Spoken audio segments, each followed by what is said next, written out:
Assalamualaikum warahmatullahi wabarakatuh. Sahabat yang dicintai Allah Subhanahu wa taala, saya Arslan Barawas melaporkan di Mina, Mekah, Arab Saudi.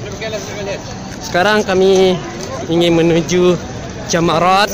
Bisa kita lihat itu Jamarat untuk pelemparan jumrah di hari kedua tasyrik, yaitu pada tanggal 12 Zulhijjah. Jamarat.